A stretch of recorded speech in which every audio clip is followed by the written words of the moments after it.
And I mean, I guess we could transition ahead now to looking at Michigan State. They're also 3-0. Jonathan Smith, Lincoln Riley's very familiar with him. He was at Oregon State. Guy who's honestly done. I mean, they played one time. They played one time, but he's been around the coaching world for a long time. They talked about it on Trojans Live a bit today, and Lincoln said, a lot of respect for him. I mean, he's a guy that's really turned around Michigan State. I know they're not like a CFP contender, but they're 3-0, and Aidan Chiles, not yet, but they're on the way. Why don't we get into some of their nuances? I mean, obviously Aidan Chiles, the quarterback, a guy who's young but very talented, a lot of raw talent, gets sacked a lot though, 8 times so far. What stands out to you about him and Michigan State? Well, really quickly, have you seen the spread of this game? No. Am I going to? All right. So yes, I want you to guess it. I will tell you. I looked at it yesterday too. It has moved. The spread has moved, which is strange to me. So I'm not going to tell you up or down, but I'll try and guess the spread. Okay. I'm going to say USC minus 10.5. 17.5. Wow. Okay. It is a lot more, and it moved from 15.5 yesterday. So that's interesting to me. That feels like a lot. I'll be honest. So we'll get into this in a second. It feels like a lot, though. I don't think Michigan State is only 3 points less than Purdue. Okay, but like take into account it's at LA and it's at a super late time for Michigan State. It's at 11 kick, which Fox is the worst. No disrespect, Fox. I'll maybe work for you someday. But it's weird. It's weird to me. I don't know. That feels like not enough. But let's get into it. I think Aidan Chiles is a guy who people did jump off the ship a little too quickly of. Because last year going in, he was really hyped up. Very much did not live up to expectations. Michigan State was a fine team, definitely not a good one, and he wasn't that good. This year, 656 yards. He's their second leading rusher with 123, and that's accounting for 64 yards lost in sacks. So he's really ran. Net is obviously 123. Really, you could say I think he's ran for about 180 though. If I think that makes sense, right? Doing the math in my head, okay. 180, 190, somewhere in that realm. Yeah, because I think that does take into account for the sack loss. But he is very susceptible to sacks. Michigan State has given up 8 on the year. That's a lot for a team who has played Boston College, Western Michigan, I just had the schedule. 1 second. Western Michigan, Boston College, and Youngstown State. That's a lot of sacks. Yeah, no, I mean, a lot of people talk about their receiving core too, because Nick Marsh obviously had a great year last year. They have Amari Kelly, who's had a really good season so far, but Marsh has 3 touchdowns. He's a guy who's kind of like Jacoby Lane. You find him in the red zone, he's gonna find the end zone. That rhymes. But to your point about Chiles, it's not that he's just running for a lot of yards. He's carrying. He has 30 carries. Like, he runs at a high rate too. So they're going to have to put a spy on him or something. We know USC's linebackers and Kamari as well as a guy who's, flex nickel and safety. They have guys who, no doubt they will be able to do that, but we don't want this to be a repeat of like the Michigan game last year where they just ran it down our throats. And I don't think, the Michigan team wasn't that good, but their offensive line was good. So it is a little different. If you take away Chiles' ability to have time to dance outside the pocket, you'll be fine. Like, if their D-line, basically what I'm saying is if USC's D-line produces at the same rate, and I think this honestly could go for any game, like not just this week, but if USC's D-line can produce, have the next man up mentality, get guys like Braylon Shelby, Bucard in there when some guys get tired, and they produce, like, USC is going to be on track to win, like have a chance to win every game. Hands down. When you're sacking the quarterback 5 times per game, you have a chance to, and especially a guy like Chiles, so who relies on his feet and relies on quick decision making. So I'd agree there. I mean, receiving duo of Marsh and Kelly, pretty good. It's no Jacoby Lane and Mekhi Lemon, but it's pretty good. Looking at them defensively as a group, they only have 2 interceptions so far. Granted, USC I think only has 5 I think so far. 3 from Bishop is 3, Ja, and Carlos. Yeah. No, Five. and wait, and 6. What's his name? First game. Garrett Pomerantz. You're right. Yes, thank you. Garrett So Pomerantz. 6, right? Yeah. You're right. As a defense, they have 6 sacks through 3 games against those teams you mentioned. The defense. So did you notice this? Talking about the defensive line, no sacks versus Boston, no sacks versus Youngstown State, 4 against Western Michigan, 4 against Boston College. Also, Boston College, a team they took to double overtime, that they just lost to Stanford. They just lost 30-20 to Stanford, Stanford team who I think was very much in contention to win 1 to 2 games this year. A team who lost to Hawaii in week 1. Yeah, Stanford sucks. That's our point here. No, you're right. And I mean, it's not a flashy defense. It's a boomer bust defense. That's what I'm trying to say. It's kind of like what I said with Bishop Fitzgerald. Fumble wise, they've forced 2. Take that as you will. They've recovered 1. Kicking wise, not that it matters a whole lot. They've only kicked 4 field goals. So I guess that's kind of intriguing. Only 4 field goals in 3 games. Take it as you will. I think all in all, my sort of concluding thoughts on Michigan State is like USC, they really haven't played anybody yet. I think USC's opponents may be a little harder just because you're playing Purdue. It's a Big Ten team on the road. Whereas, Michigan State hasn't gone on the road yet. All 3 of their games have been at home. I didn't even notice that. They only gave up, you brought up the defense. They only gave up 6 points against Western Michigan. They gave up 40 points against Boston College and 24 against Youngstown State. FCS Youngstown State. That's not a good program. That's not a good FCS team either. I know guys who play on that team. So I know they're okay. Yeah. Long story for another time. But yeah, anyways, they're giving up hefty amount of points. I think USC should win this game by a decent amount. Do they cover the spread? I don't know. I think it's a toss-up. I think it's a good line, honestly.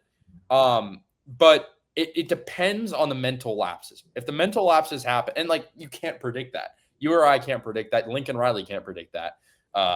But you're at home. It's your first Big Ten game. It's at night. I really hope the fans show out. I saw USC football put out an Instagram post about really urging fans to come, like a letter they wrote. Because I didn't even see that, or I think I did, but I didn't read it. Yeah, I skimmed it. It was kind of long, but yeah, it was like a paragraph or 2. But honestly, I just think it's one of those things where you want to show. I know it's second year in the Big Ten, but you got to show these teams that the Coliseum needs to be a fortress in a year where USC's 3-0, they're ranked. The eyes are on them now. I think when you're not, I said this to you multiple times, and I think you'd probably agree. When you're not ranked, you don't have a target on your back, really, unless you've done something egregious. USC is ranked, and they have some good teams around them, like Notre Dame. I know Notre Dame's 0-2, but they have. Sorry, I was just gonna pull up the top 25 because that's another thing we should talk about. Is USC? Yeah, perfect. Let's talk about it because I didn't mean to cut you off. If you want to keep going, you're good. That was kind of it. I just think it's getting real now. The tune-up games are over. This is real. So yeah. Anyways. Yeah, but it doesn't automatically add it anymore. But AP top 25, should USC be in it? I'll just ask you that. Should they? Well, so I have to say yes because I did make my own poll and I had them at 24 actually. So maybe I'm adding to the controversy in and of myself. So yes, my short answer is yes. I can see both sides of the argument. They haven't played a legitimate team yet. They played a Big Ten team and a team that in Purdue that's going to be improved under Barry Odom. They're not going to be 1-11 again. They already have 2 wins. But I think I see the argument. USC hasn't played anyone yet, and yet they're still 3-0. They've taken care of business. But how about you? I do not have USC in my top 25 right now. I think they are a good team. If they win by 2+ touchdowns, I think against Michigan State, they're in my top 25. They haven't shown enough to me to be in the top 25, and they haven't. Maybe this is because I think I'm maybe being too negative, but because I'm looking at this under a microscope, But when I look at a lot of these teams of my personal poll, and I can look at, and I'm not going to share it because it's not the main subject, but a lot of these teams I have a lower ranked than this because the way I view the top 25 is how have you looked on the field and who have you beaten? And a lot of these teams, and granted, that being said, I do have Notre Dame in my top 25, just full transparency. I think I have seen enough. That team is good. I'm not going to say that they're not a top 25 team. But for example, the AP poll has Utah at 16. And I was looking at some of the grids of week by week. They're as high as number 9. That's ridiculous. That team is solid, sometimes not great against bad teams. Yeah. Against bad teams. They put up 3 points in the first half against Wyoming on Saturday. They beat up a lowly UCLA team, a possibly historically bad UCLA team. We will talk about that too in a little bit. We will talk about that. But that's not enough for me to put them in the top 16. So I have them at 25. Honestly, I think I would move them out, though. I'd move them probably for Michigan. I don't think Michigan's that good either. I don't have Michigan ranked in my top 25. That's interesting to me. Yeah. I don't have – I'm trying to remember on this list. There's 2 teams on – Notre Dame, Michigan I don't have ranked. And I have BYU and someone else ranked. I'm trying to remember ranked over them. Respectively. I see your point. And full disclosure to everyone watching right now, Terrence and I talked because we each made polls, every week. And we sort of have, it's subjective, obviously, but we have our different criteria. Whereas Terrence more, you look at the full team as a whole. I look at it week by week because I seriously think that your season can depend on these early games. And granted, look at last year's Notre Dame. They lost to Northern Illinois and made the national championship game. So clearly it doesn't matter a whole lot to some teams because they're able to rebound. But I don't have Notre Dame ranked. I have USC ranked at 24. I think I agree with you that they definitely haven't proved anything yet because how can you prove something against their opponents? But they have looked really good, especially on offense. But the red zone offense, I agree with you, needs to get, fixed. I'm sorry. I'm reading Jeff's comment. I know I am too. Jeff, come on, man. Also, wait, can I bring up a point? I think we want Notre Dame to be ranked in the top 25. I agree with you. Casey, I wasn't rooting for them. I wanted them to beat Texas A&M just because why would we not want Notre Dame ranked as high as possible going into that game in South Bend? Yeah. I mean, again, we look at it, and I think the good thing is I think, and this is my personal opinion, you don't have to agree. I think Illinois is a little better than we expected, whereas Notre Dame's a little worse than we expected. So maybe evens out a little bit just because those are 2 opponents. And then I think Oregon is meeting my expectations. Oregon's been good. Oregon has definitely been good. So I do want to bring up one point though. Yeah. Jeff, if you're saying what I think you're saying, a lot of the top 25 has sucked. You are 100% correct on that. So there is very much a case that USC could be even higher because they haven't showed that many. Some people do. Some people have higher. Yeah. No, I've seen them as I was looking at it. Like I said, I was looking at the grid. I think I've seen them at 13. Yeah. You had it. Yeah. Which it's not. I'm not saying that that's wrong. Like I'm not going to say that's wrong. But I just don't think they've shown enough. And of course, there's other errors within those things, within those polls, and everyone has their own biases and niche and like critique specifically.